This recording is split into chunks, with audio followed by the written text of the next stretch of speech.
बघा, आमच्या देखील सन्माननीय सदस्यांचं म्हणणं हेच आहे की पाण्याचा वाढीव कर जो आहे हा कमी केला पाहिजे। प्रशासनाचं असं म्हणणं आहे की 1 रुपया पण प्रॉफिट आम्हाला कमवायचं नाही, पण जेवढा खर्च होतो हा कायद्याने घेणं बंधनकारक आहे।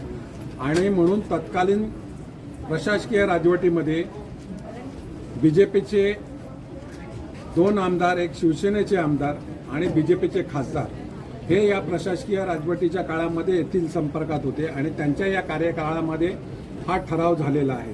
आणि हा ठराव जर विखंडित करायचा असेल, तो रद्द करायचा असेल, तर तो राज्य सरकारकडे जाणं गरजेचं आहे।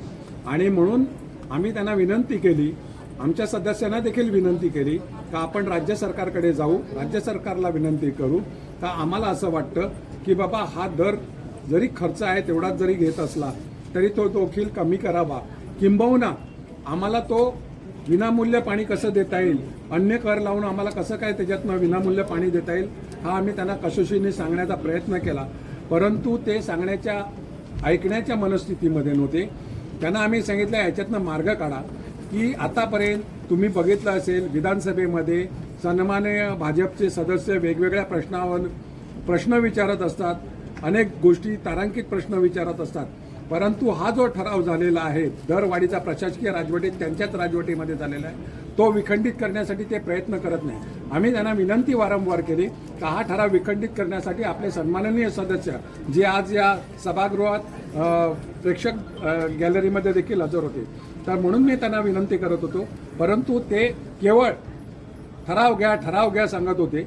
परंतु असा राज्य सरकारकडे शेवटी हा नियमबाह्य जर असेल, चुकीचा असेल, काही असेल तर राज्य सरकारकडे आहे आणि राज्य सरकारला अधिकार आहे तो ठराव रद्द करणं, विखंडित करणं।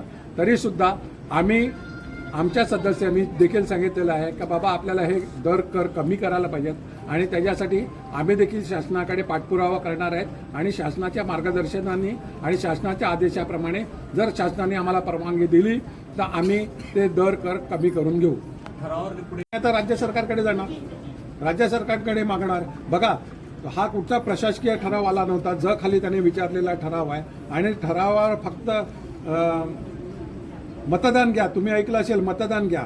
खरोखर आमच्या सभागृह नेत्याने त्यांना स्पष्ट शब्दामध्ये समजावून सांगितलेलं होतं का आपल्याला काय काय करायला पाहिजे असेल, कायदेशीर प्रक्रिया कशी आपल्याला पार पाडायला लागेल, तर ती कुठचंही न करता केवळ राजकीय लाभ उचलण्यासाठी जर हे असेल तर चुकीचं आहे। कारण आमचं एवढंच म्हणणं आहे की या विविध योजना ज्या आहेत त्या करण्यासाठी सरकारला पैसे भरायला लागतात आणि ते पैसे भरण्यासाठी जर आमचा 25% हिस्सा असेल तर 25% पैसे भरण्यासाठी कुठून तरी आम्हाला पैसे जमा करायला लागतात आणि ते पैसे जमा शेवटी नागरिकांकडनं जमा झालेल्या पैशामधूनच आपण करायला लागतो।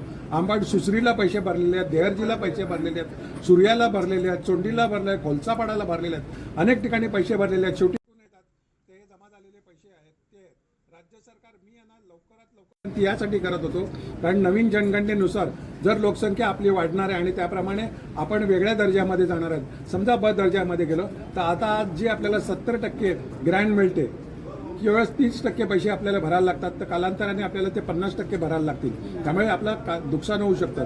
म्हणून त्यांना मी विनंती केली सरकार तुमचं आहे तर आपण सरकारकडे जाऊन हे गायडन्स घेऊ आणि सरकारकडनं कायदेशीररित्या दर कमी करून घेऊ।